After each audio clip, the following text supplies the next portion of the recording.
What's up, guys? This is the Living the Dream podcast. I'm Sam, and welcome back to another great episode where we dive into all things blue collar, whether that's climbing a ladder or crawling in a ditch. We cover everything. So how about you go over to the YouTubes? If you're already here watching this, you probably are. Give us a like and subscribe. Drop us a comment. Follow us on Facebook. We're also on Apple Podcasts and Spotify. So how about you guys just sit back, relax, crack you a cold one. We'll do the rest. Let's dive into it. Living the Dream podcast. I'm Sam, and to the right of me over here, I've got Mr. Jordan Hughes, a.k.a. most of you that know me know him as Pork Chop. So we're going to do a little sitting down and talking to this fella about his job and what he does. Yeah, there you go. This is a is a one-take show. Fuck it, man. And yeah, we're going to talk about what he's doing, and you probably don't get much more. This is probably the most, no offense, Jordy, but the most stereotypical blue-collar job. This is a job that everybody notifies it as being a blue-collar. So Jordy, introduce yourself and tell us a little about you. Especially 28 single. Yeah. So all right. So for those that may be listening to the podcast that don't know what a combo welder is, what does that entail? Combo just means that you're versatile to be able to weld in So you're top or bottom? Oh, yeah. In all the processes. So combo, in order to get paperwork showing that you're a combo welder, you got to take a 2-inch heavy wall carbon, TIG root hot pass and stick 70-18 high-low out test and pass it. Then you get your papers for combo certs. Really, kind of that's the biggest start, and then you get all your specialty metals. Like there's tests for aluminum, Inconel stainless. I mean, you name it. There's more metals out there than people even know. Oh yeah. So the combo welder. So, good Lord, you laid a lot of shit out there all at once. There, I kind of lost me even. I'll put it out. So that basically, so the combo welder, is that kind of like, would you consider that an entry level welding deal, or is that kind of, no, okay. It's definitely, one of your high end sides of it. A lot of your plant welders and stuff like that, they have to take it. If you're a structural guy, you'll take a plate test or whatever.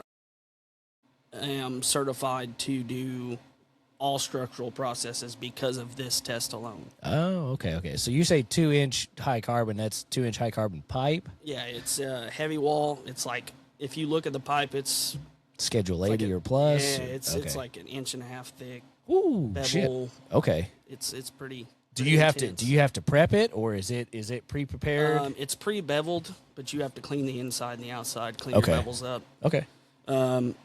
They use it for a lot of stick tests too, so you have to, if you're just taking a stick test, you're going to put a land on your bevel. If you're taking a TIG test, you're going to have a sharp bevel. Okay. So there's a lot of different prep methods, which anybody that welds or knows anything about welding, preparation is 95% of the weld. Right. If you don't have a clean area to work on, clean surface, it's not 100% perfect. That's where you're going to have imperfection. So you're telling me that that a good old farmer with a stick welder out there with some 70-18 rod and some old ass drill stems probably not going to make a great weld? No, definitely not with some 70-18. You got to have that old 60-10 or 60-11 farm rod and just burn it in there. But yeah, that's where I started. Just burn out all of the devil. Yeah, that's where I started, was just putting things back together and fixing them. There you go. Well, so that kind of leads me into your to the next question I had for you. There is what would you say? What got you started into welding? What made you choose that path? Was it a desire that you had, or was it just something you found out you were good at and rolled with it? I've always been infatuated with it. My dad was actually a splatter gun or a MIG welder at the bus plant most of my childhood. Hold on, I'm gonna back you up on that one there, because you're saying I grew up around stick welders my whole life, and you're throwing some terms out here I ain't never heard before. So, all right, so spider gun. What the hell is splatter gun? A splatter gun. Okay. Splatter gun. You pull the trigger and it splatters. Okay. So we're getting some slang in there. Yeah. Okay. So like the green giant there behind you there, the old splatter gun. Yeah. I like it. Nothing wrong with them. They're good to use. Have their uses. All right. But I'm definitely a TIG and stick guy myself. There you go. But yeah, my dad was a welder for most of my childhood in the bus plant, which it's all speed welding. It's not pretty. It's stick it together. Yeah. So if you're riding a school bus, it's probably got some rough welds on it.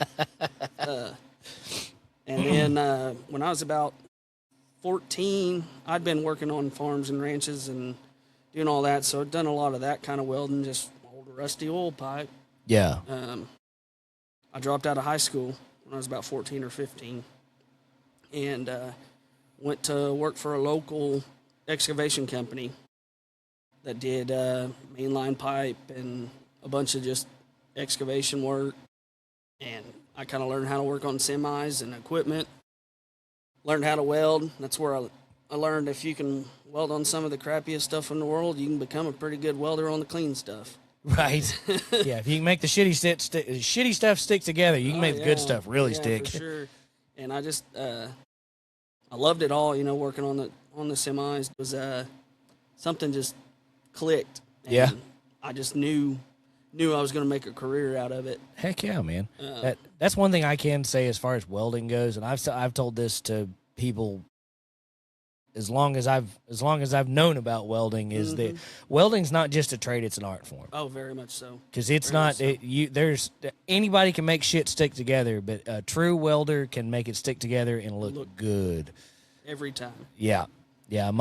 My dad, and so a little history on me is my dad was a welder pipe fitter, local 633 out of Owensboro, Kentucky, and he did that his entire life. And, he retired as a welder pipe fitter on the road. It's the TikToks that are out there that, you go on a road trip and you drive by for a road working parent, and he goes, I got pipe and structural in that there building right there. I put that whole thing together. Every time. But you know what though? That is a sense of pride to know that, that you're making infrastructure for the stuff that the country depends upon. Very much so. And then I'm the same way, because I've welded everything from structural to pipe, and I'll do it all because being versatile and all of it makes it pay. Yeah.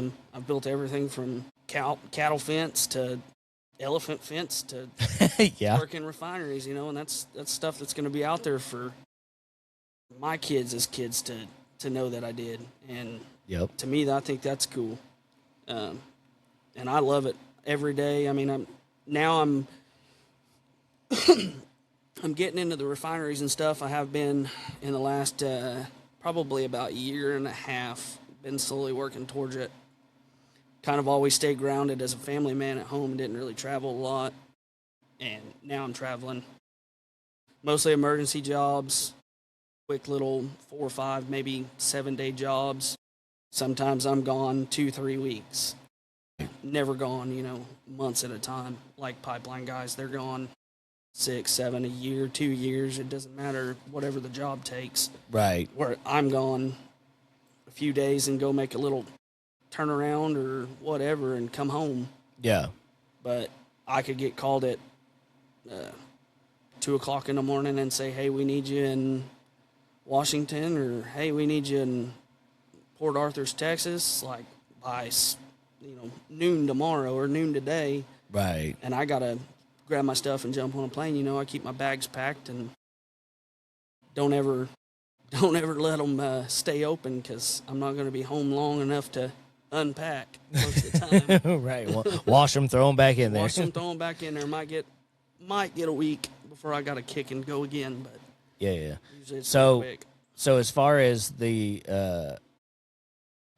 road job and stuff like that, is that something like you say, like you got to get on a plane and stuff? Is that something that you're having to foot the bill in, or is that the company paying for your travel? Most emergency jobs, the company is going to pay for it because it's so short notice. That's good. And then, if they're paying for that, sometimes depending on the company, they'll just pay a little bit lower percentage per diem or whatever. Right. Which is, everybody knows how much hotels cost. They're not cheap. Oh yeah. And by what you make a day and per diem, if they're going to flip the bill for the for the hotel and give you per diem, who wouldn't do it? Oh yeah. Well, and we've got a I'll put a little spot up here somewhere that we've had a previous episode where we talked about, traveling on the road. I think you had commented on Facebook about that one really hit home. Yeah. So yeah, very much so. Because I'm gone a lot, and I don't get to, when I'm gone, having joint custody of my kids, I don't get to see them sometimes on my week. So, being on the road, that episode definitely hit home on that aspect. Being who I am, I'm a big happy dad. Right. Sure. Yeah. So, no, that travel life and having family, it's definitely hard. And most people don't understand the sacrifice, I guess, that would go into it. Yep. Because there's a lot we sacrifice when we're on the road. We miss birthdays and holidays and, school events or sporting events. And, I mean, there's nothing we can do about it. We want to be there more than anybody, but, we got to feed them. That's right. We got to feed them. So, but I love it. I mean, I wouldn't trade welding for nothing in the world, because I've done a little bit of everything in my lifetime, and that's the one thing that definitely just kept coming back to it. Coming back, yeah. I've even worked in the beverage industry. I spent 4 years working for Pepsi Cola. Okay. So putting in soda fountains, basic plumbing, so I can plumb too, Josiah. Hey, there you go. Yeah, we a little networking here, a little networking. But yeah, I was there for a while. It was just a good job to have as a family man. Yeah. But a lot of stress in industries that you're not comfortable with, right? If you love what you do, you never work a day. There you go. I'll stick to it. Yeah.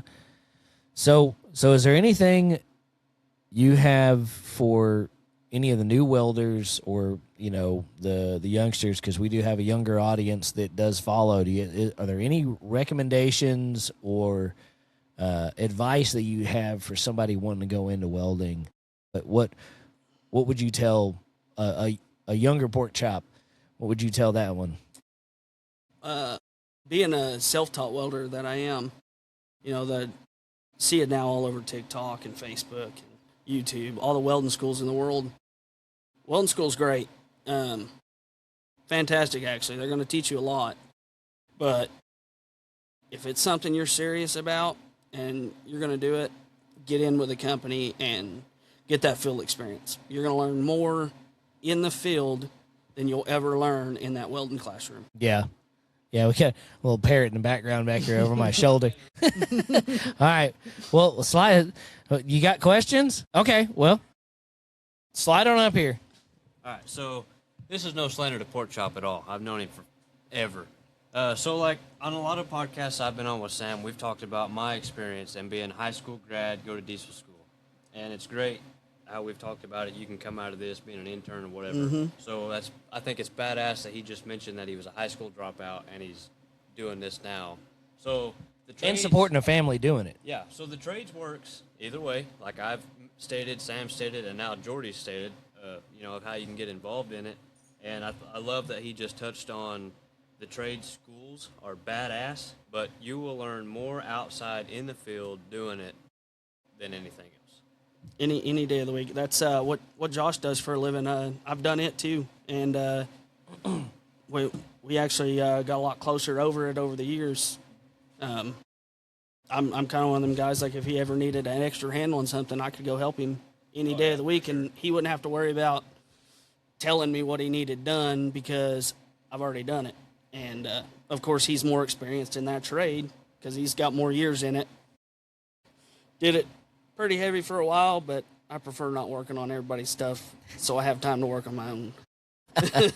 Yeah, that is the downfall of the mechanicing aspect of it is you're always working on somebody else's broke shit, and you don't end up having time to work on your own broke shit, i.e. fucking piece of shit behind me.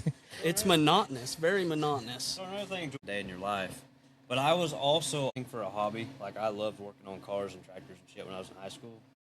There's a lot of people that say if you love something, don't do it for a job because it will ruin it. So I guess there's a lot of give and take with that. Hindsight 2020 on that one. I mean, it's the same thing. I mean, I love mechanicing too. I mean, I've built trucks and all that over the years. welding, you're getting to build all kinds of different cool stuff. The specialty fabrication side of it, which I've got experience in, all aspects, the fitting, the fabrication, and the welding. I'm not just a hot shot welder and I go out there and run around acting like I got all the money in the world. No, I've put my hard-earned work in, my own blood, sweat, and tears into the trades, and it's definitely worth it in the end if you can find where you fit, where you like it, whether it's diesel mechanicing, whether it's welding or fitting. Fitters get paid just about as much as welders, and you got to know some welding skill to be a fitter. Oh, absolutely, yeah. Because if you fit it like shit, the welder's going to either hang your ass out to dry, or you're not going to get called back to another job, because how you fit up a job is going to determine how easy it is for that welder to stick it together. So that's a big part of it. It's just like being a welder helper in the pipeline world. That welder helper doesn't want to be a welder helper forever. Right. But he's got to start somewhere too. Yeah. And that's that field experience that I'm talking about. You're going to learn, make them contacts out in the trades. That's one thing we do is networking. Networking is huge in the welding industry. Absolutely. Any blue collar trade. Any, very much so. It's who you know. Very, very, very true. Yep. I got in with the company I'm with because of somebody I know, and I'm thankful for it because he's pushed me every day to come around and learn more. He's been around me my whole life. He knows I can weld, put his neck out on the line for me on this one, and went past the test for him, and here I am running down the road with him. So right on. It's pretty cool experience to do it. And if you ain't ever been to one side of the country to the next within about 2 weeks, and you ain't lived.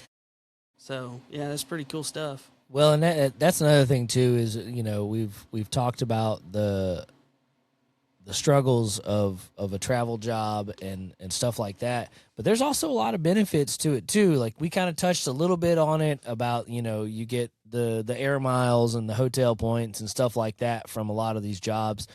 But it's also another one of those things, too, to where, like myself, there's only been, like, a handful of states that I've touched in the United States, where I'm sure Jordy's probably, well, I know just because I know he's been to Washington here recently. I've never been to Washington. Don't know that I ever want to, liberals. No, I ain't been to Washington yet. I'm about to be Oh, you're close. about to be. I'm about to be in Oregon, but I just got back from Virginia. Okay. And that was a little 4-day job. Fly in, get it done, and fly home. It's cool. And then, you lay over. You take so many plane rides. It's crazy. You lay over all over the country. So you may not leave the airport, but you're landing in 2, 3, 4 states. Yeah, you're still experiencing some of the states, some of the culture, some of the people. What airports you like, what airports you don't want to go back Nobody to. likes Atlanta. Raleigh. Fucking nailed that one. I knew it. Everybody that travels, man, they're all like, fuck Atlanta. Atlanta. Layover flight and a 2-mile walk back, or 2-mile walk to the next plane. Yeah, Atlanta. So I had a coworker here recently that he just came back from North Carolina, and he had a layover in Atlanta, and he was like, he's got a 5 foot something wife, and he's 6'2", 6'3", and they're hoofing it across there, and he's hauling her bags and going, come on, pedal faster. It's not worth taking the train. No, it's too packed. You might as well just walk the distance. Yeah, so they're hoofing it across the terminal to get back to it, because we had a running where, and Aaron, if you're listening to this one, I am talking about you on this one. We had a bet that, because he's never made it back. He flies Delta, and he's never made it back from vacation on time because there's either a flight delay, some sort of maintenance problem, or something on that line. Sounds like Delta. And I ended up having to buy somebody lunch because I bet he wasn't going to make it back because he's never made it back on time, and he actually did this time. So congratulations. Yeah, I definitely don't fly Delta most of the time, or American. That was. Yeah, golly. Okay. Just because you guys have been mentioning traveling a lot, and I know he's mentioned being a family man, having kiddos and stuff. So, like right now, you love traveling. You're a young guy, single dad. I've heard this term, young man's game, thrown around. Is this something that you think with age you'll get to a point where you want to stay home, or do you just enjoy traveling so much you think you'll keep It's not my end goal. I mean, for sure, which you two both know, I actually own my own small welding company here in state. It was Rafter HH Welding Services. And I do everything I do now for this company. Found my grandmama's heirloom chair broke, and I need it welded back together. I mean, right on. So, do you have any socials for Rafter H? I don't. I'm fixing to make a new. I do have a TikTok. It's just kind of the basic, just some of my pictures and stuff from out of town. Okay. I'm gonna make a new Facebook page here. Probably make it tonight when I get home, because I've got some work coming up in Colorado in the next year and a half. Hopefully, that's a really big project that's going to be cool. Right on. Okay. Well, through my company. So we'll have Rafter H down there in the description for you listeners, and then maybe if I can figure out how to put it up here for the watchers, we'll put it up there. Yeah. So if you're local, hit me up, because we'll do it. That's one thing with Sam in this podcast he loves to do. Like, we've done, I don't know how many podcasts talking about what I'm doing for work. And we've done several podcast videos of nothing but my truck. So if you're on the podcast, he loves shouting you out. Oh, yeah.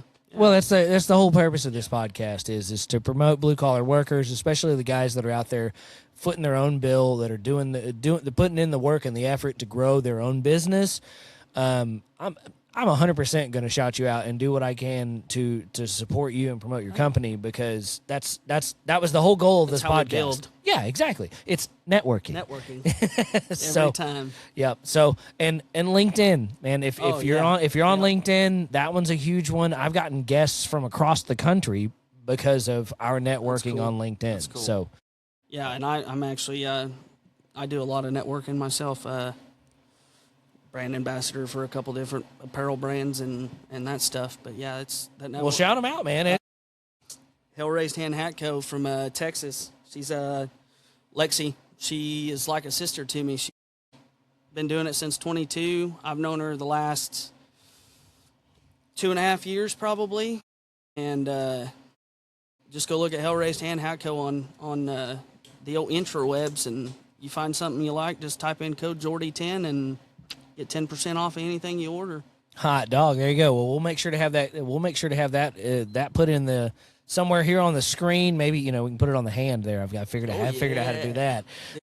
Yeah, the old palm, bam, right there, code. Oh yeah. And we'll have that link to that down in the description.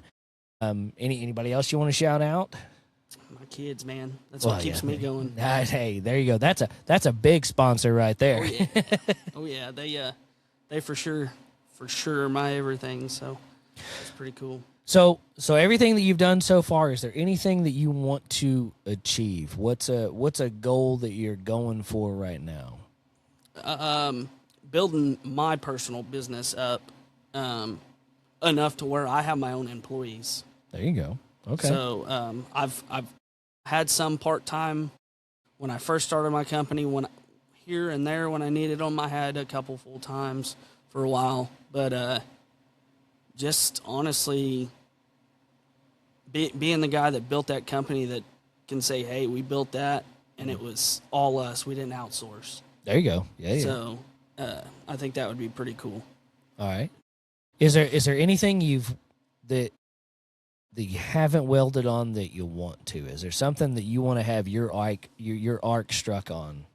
I don't know, man. There's a lot of things out there, and a lot of things that people don't even realize that welders have a lot to do with. I just enjoy doing it, honestly. I can tell you the best or the coolest thing I've ever welded on, and that was elephant pins, man. That was right. That's cool as can get out. And never seen a 12-foot tall fence in my life like that. There you go. And so if you want to see those welds, you can go to the Tulsa Zoo. Absolutely. And the elephant sanctuary over there. This man has helped create their enclosure. Oh yeah, did a lot of the welds on it. Yeah. So that was a fun job. I spent close to 10 months, I think, on that job. Yeah, you were on that. 15 minutes from home, can't beat it. Making truck money on that thing. So it's a pretty cool deal. Right on. So I know you had your own welding rig there for a while. Still do. You still do. Still Okay. do. Okay. I didn't know if you had transferred over to the new truck yet, or not. Yeah, it's all on the new truck. The bed's moved over to the new truck. It's fully functional. You got pictures of it? And near to Corpus. That's true. Throw that thing plumb to Corpus. Well, you'll have to send me those pictures. Send them to you. We'll put them on there. them in here as well. We'll edit. We'll put them in. Yep. I think I've got some in there. I don't have any with my machine. That's going back to any of the young guys, man. Take it from a guy that's been running a 2-wheel drive rig for most of my life. Yeah. My truck's over 30. Yeah. Just old first gen Dodge, 12-valve Cummins. I mean, 2-wheel drive. Mechanical, all there. All the way. Two wires, one to the starter, one to the battery. Exactly. That's it. And if the throttle linkage comes apart, just give me a piece of baling wire and we'll make it home. There you go. Can't beat it. Yeah, don't start out trying to go fancy like you see all these, Instagram rigs and all this stuff. Pavement princesses. Don't start out. I mean, great if you got the money to do it, but it's one of them things. I see a lot of young guys get into the field and they go blow their money. As soon as they start making some money, they blow it, go buy a big fancy rig, and man, we've touched on that many a times. Man, it just you see all these guys, they've got these, like he's talking, these badass welding rigs or these badass construction trucks and all this. It's like, man, that guy must have a lot of money in the bank. You know what that guy's got? A lot of debt. Eating ramen every night. I mean, all that no. just so he can pull in the quick trip. No. Local people be like, damn, that's a slick truck. He ain't got nothing but It's That's all he's got is that damn truck. You know what turns more fucking heads than that brand new shit? them old ones. That's right. That's something that's still clucking along on the road, rolling coal and making dough. Making money. That's all that matters. I mean, it's Yes. paid for. I get better fuel mileage than most of these new trucks on the road, too. I get, last time I estimated, I get around 32 to 35, depending highway or local, on a VE pump 12-valve. So, yeah, a little bit of pump tuning and some know-how. You can make one definitely get And some then you good get fuel and then you get a man's mission behind it Yeah, instead of that automatic. Yeah, You if get it ain't that- got 3 pedals, it ain't for me. That's right. If he had the auto, he wouldn't have gone far enough to calculate his mileage.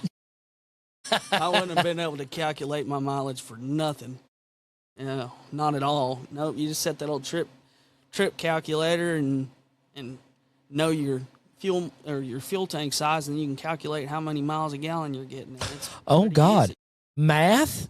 No, Math. not math. Somebody that was bad at math and pretty good at math these days. Yeah. Being in the industry I'm in, I was terrible at math in school. Terrible. Well, but that's a whole other thing that we've talked about too. Is like Book yes, smart versus street smart. Exactly. And field smart. Like you could have gave me a paper of homework with equations and distances and circumference and try to figure all this out in school. no. I would have blown it out. That's right. Hey, I just tell them I got a high school equivalent. Well, and the thing is too is that, and we've talked about this on the show a multitude of times. Like there's only so much books are going to teach. Oh yeah. You've got it, and you touched on it today. Field experience is everything. Excuse me. Field experience is everything because school's going to teach you theory.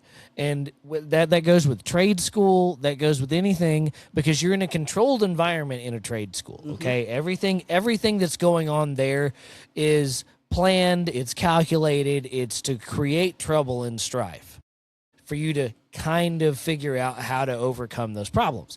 When you get into the real world, there ain't a damn thing planned, calculated, or controlled. It's all fucking chaos, and there's always some dumbass that's going to end up being dumber no matter how idiot-proof you make that job. They're going to make a bigger idiot. Very much so. That's That's in the repair world, at least. Yes. That's in the fucking tech. That's right. Yeah. I mean, Yeah. and Votech don't like. No, yeah. Don't get me Votech wrong. is great. Yes. Especially if you're in high school, go to Votech. If you want to learn to weld mechanic, go to Votech. They're going to teach you a lot of that simplicity and basic stuff that's going to get you started in the career for you to make it to the field to learn. Yes. Um, And I can tell you this, that one of the goals that I have for this podcast is to, at some point throughout its lifespan, is to set up some sort of blue-collar scholarship for vocational schools or something along that lines. That to me would be, I've finally made something That with would be this cool. podcast, and would be totally happy if that's all this ended up going towards, Hey, was just it would make promoting it- blue collar. It's all worth it anyways, because a lot of people are learning, and it doesn't matter how many. I mean, Right. if you reach one person, you reach two people, it doesn't matter. They're still learning something new every day, and that's kind of the biggest thing I live by. Learn something new every day, whether it's good or bad, because you're going to learn from the bad stuff too. Oh, 100%. I mean, we all have. Yeah, well, and I've talked about that before in previous shows, is that probably my biggest lessons have been through my failures. Mine too. Mine You know, too. there's nothing sticks harder than just having your face planted in the fucking dirt, and you're like, Exactly. well, that was a bad decision. You don't learn how to pass a weld test without failing one or two first. Oh yeah, well, 100%, absolutely. So I actually first one I took for this company, I was down in I was south of Baton Rouge in a place called Geismar, Louisiana, or it's north of Baton Rouge, I guess, somewhere in there. I was Some down there in Louisiana with them people that somewhere. talk funny and Humid. they gonna tell Humid. them. It's humid here in Oklahoma, but it's humid down there. I got nosebleeds about every other day. Well, and they got eagle-sized mosquitoes down there yonder. I mean, too. yeah, we got pterodactyls and they got eagles. But I went and I worked a 12-hour overnight shift. Was supposed to be wrecked in. Wasn't supposed to have to go test. Which isn't a big deal. Sometimes it happens. You get wrecked in. What wrecked in means is somebody on that job already knows you, knows your skills, and they need you on that job right away. And sometimes they don't have time to test you, Oh, okay. so they wreck you in. Hot dog. So I was supposed to be wrecked in. Another boss came in. They were confused. They ended up wanting me to go take a weld test. I worked 12 hours and then went to Baton Rouge to weld test. That's probably the sketchiest welding facility I've ever been in. I think I'd rather go to North Tulsa and take one. At least I know people over there. Wow. It's bad. I seen an old gal running down the street naked, but broad daylight. It's down there. That's down there in the low part of that there, Louisiana. Yeah, and I busted that test, and they sent me home. I mean, Dang. it happens. You're not, as a welder, you're going to bust test. And anybody tells you that you're not, they ain't been doing it long enough. There you go.